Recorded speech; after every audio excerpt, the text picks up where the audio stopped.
ფიქრობ, ტოპ-4 ისლამი უფრო დიდი ბრძოლაა, ვიდრე ჯონ ჯონსი პერეირა. მერაბი არის ჩემი ფავორიტი ყველა იმ ჩემპიონს შორის, ვინც კი ოდესმე ყოფილა.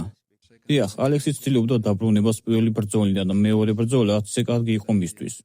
მოგესალმებით ყველას მეგობრებო, ესე იგი მოგვიახლოვდა წლის ერთ-ერთი ყველაზე მთავარი დაპირისპირება და ღონისძიება UFC 322, სადაც ისლამ მახაჩევი დაუპირისპირდება ჯეგრილა მადალენას. ეს დაპირისპირება ჩვენთვის ქართველი გულშემატკივრებისთვის შეიძლება მნიშვნელოვანი იყოს ამდენიმე ფაქტორით. პირველი რომ შეიძლება ისლამის გამარჯვების შემთხვევაში დიდი ალბათობით ის გადავა pound for pound-ის ნომერ პირველზე, ანუ პირველი გახდება რეიტინგში და ასევე ამ ბრძოლის შემდეგ შეიძლება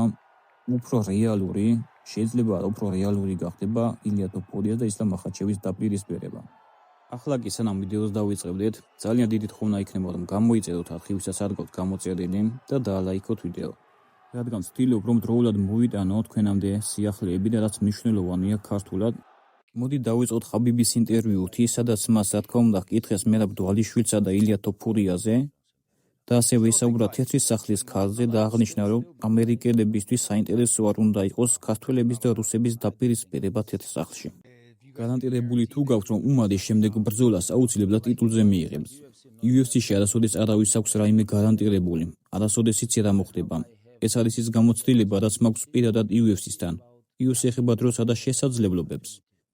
როდესაც რაღაცას გაძლევენ, უნდა აიყო, არავისაც შეუძლია უთხრას UFC-ს, თქვენ ეს უნდა გააკეთოთ, ან გარანტია უნდა მომწეთ. მე ყველა ჩემ ბიჭს ვეუბნებ, ბიჭებო, როდესაც შესაძლებლობა გაქვთ, უნდა გამოიყენოთ, სხვაგანად ეს არ იმუშავებს. და მე დარწმუნებული ვარ, რომ უმარი კარგია ამ საქმეში. უმარი ამბობს, თუ სატიტულო ბრძოლას მომცემენ, ვიჩხუბებ. თუ არა და მომეცით ნებისმიერი. ეს მისი თავდაჯერებულობა მე ძალიან მომწონს ამ თემასთან დაკავშირებით.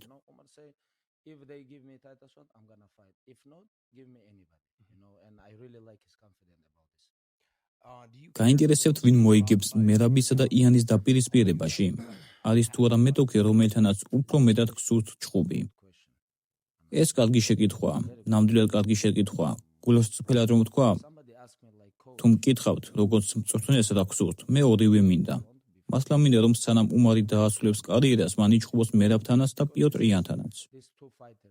იმიტომ რომ ეს ორი მებრძოლი არიან ამ დივიზიონის სათავეში და მე მართლა მინდა რომ უმარმა იჩხუბოს პიოტრ იანთან, მერაბ დვალიშვილთან და შონ ომალისთან. ეს სამი ბიჭი მინდა რომ შეხვდეს მას. ჯონ ჯონსისა და ალექს პერეირას დაპირისპირება. ყველა ამბობს რომ ეს ყველაზე დიდი ბრძოლა რაც შეიძლება მოაწყო. გავიგე რომ ჯო როგანიც იგივეს ამბობდა, რომ ეს ყველაზე დიდი ბრძოლა რაც შეიძლება ოდესმე შედგეს.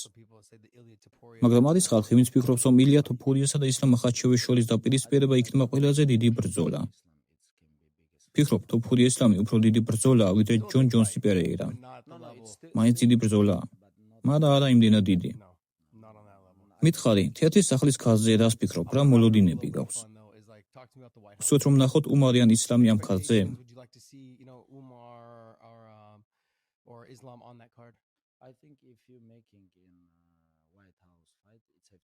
ფიქრობ, თუ თეთრ სახლში აწყო ბრძოლას, უფრო მეტი ამერიკელი მებრძოლი უნდა იყოს.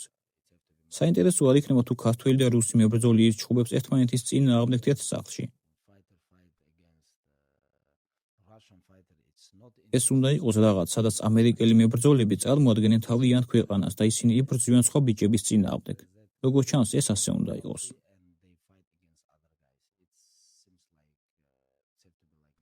ეხლა კი მოусმინოთ ბრაის მიტჩელს, რომელმაც მერაბიზე საკმაოდ დადებითად ისაუბრა. შეგახსენებთ, რომ ბრაის მიტჩელი ჩავიდა მერაბის ზონაში და ახლა იქ ასპარეზებს და ასევე 1-2 სიტყვით შეეხო UFC 322-ს. ვიცი რომ ყველა თქვენი ფანი მოუთმენლად ელის, მაგრამ დივიზიონის სათავეს თუ შევხედავთ, მერაბი ძალიან დომინანტია, დომინანტი ჩემპიონია. რას ფიქრობთ მასზე, როგორც ჩემპიონზე და უბრალოდ იმ დაუმარცხებელ სერიაზე, რომელზეც ის იმყოფება ახლა, როგორც ჩემპიონი?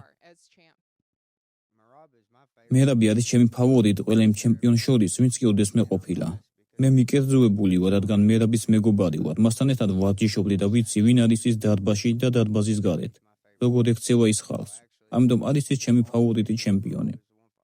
სინამდვილეში ყველა ჩემპიონს შორის მერაბის ბრძოლებს არასოდეს გავაცდენ, არ გავაკეთებ ამას. გულისხმობ, რომ მერაბის ფანი ვარ, ასე რომ მიყვარს მისი ჩხუბის ყურება. მოუთმენლად ველი მის დაპირისპირებას იანის წინააღმდეგ. ფიქრობ, ის დაამარცხებს იანს. რა თქმა უნდა, მას შესანიშნავად ჭუბა გასულ ჯერზე, მაგრამ ახლა არ ვიცი, რთულია მის თქმა ვინ მოიგებს. ორივეს პატივს ვცემ. ეს შესანიშნავი ბრძოლა იქნება და აუცილებლად უყურება მათს.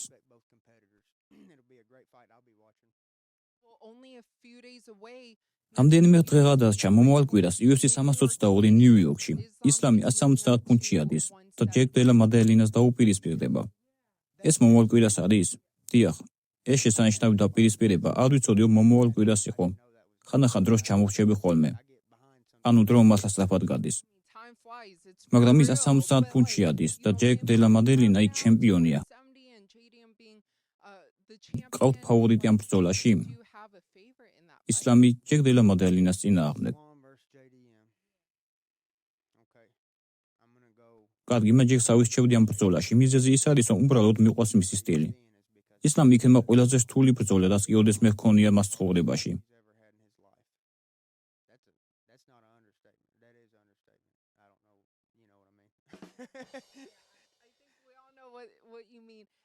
ლუკ როკჰოლცკი დღეს მერაბთან დაკავშირებით, რომელმაც საინტერესო პასუხი გასცა. ჩვენს სიაში შემდეგი მებრძოლი მერაბ დვალიშვილია. რას ფიქრობთ, რატომ არის ის ასეთი განსაკუთრებული? დადახდის მას ასე განსხვავებულ და დომინანტს. ფიქრობთ, ეს ჭიდაობის გამოა? ჭიდაობა ეს არის მკაცრი ჭიდაობა, რომელიც იმარჯვებს. რა სიტყვით მის ტემპზე? ის თუ როგორ ახერხებს მეტოქიებზე თავისი ტემპის თავზე მოხვევას. რაც კი ცდილობს რაიმეს. ეს იმიტომ, რომ ის უბრალოდ არასოდეს იღლება. ის არასოდეს იღლება და ყოველთვის ჭიდაობს და მისი პოზიცია ძალიან სოლიდურია. შეხედეთ ხამზად ჩიმაევს და ილია თოფურიას. თოფურიასაც შეუძლია ძალიან მაგრად იჭიდაოს. გულისხმობ, რომ უბრალოდ მათ არ აქვთ სუსტი პოზიციები. ძალიან ბევრ ჯიუ-ჯიტსუს ბიჭს აქვს სუსტი პოზიცია, მაგრამ არა მათ.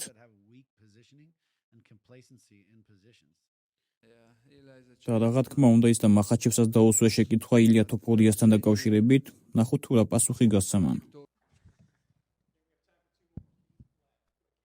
მას შემდეგ რაც უარი თქვით მსუბუქი-წონის ხამაზე, ილია თოფურიამ მოიგო ეს ტიტული. მითხარით თქვენი აზრი ილიაზე როგორც ჩემპიონზე?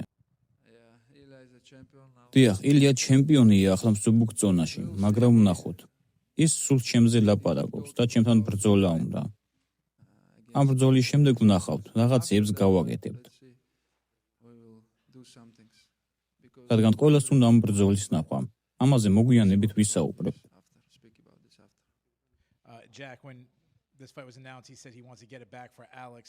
როდესაც ჯეკ დელა მადალენას ბრძოლა გამოცხადდა, მან თქვა, რომ ალექსის გამო შურის ძიება სურს. რა არის თქვენი პასუხი ამაზე? დიახ, ალექსი ცდილობდა დაბრუნებას პირველი ბრძოლიდან და მეორე ბრძოლა ასე კარგი იყო მისთვის. ამიტომ კარგი იდეა არაა. აღნიშნეთ, რომ შემდეგ კამარუ უსმანთან სულ დაპირისპირება. ყავთ მეორე არჩევანი უსმანის გარდა, ვინც ახლოსა შენთან ბრძოლაზე? შესაძლოა შავკატი? შავკატი დაშავებულია, როგორც გავიგე. შონ ბრეიდი? არ ვიცი, ვფიქრობ შაბათს გავიგებთ ერთ-ერთ კანდიდატს. და რატომ ვამბობ უსმანი? იმიტომ, რომ ის ყველაზე დიდი სახელია დივიზიონში. მან ყველაზე მეტჯერ დაიცვა კამარი. ის დიდი სახელია და ახლა კარგ პოზიციაშია. მან დაამარცხა ბარკლი, რომელიც ასევე ერთ-ერთი კონტენდერია.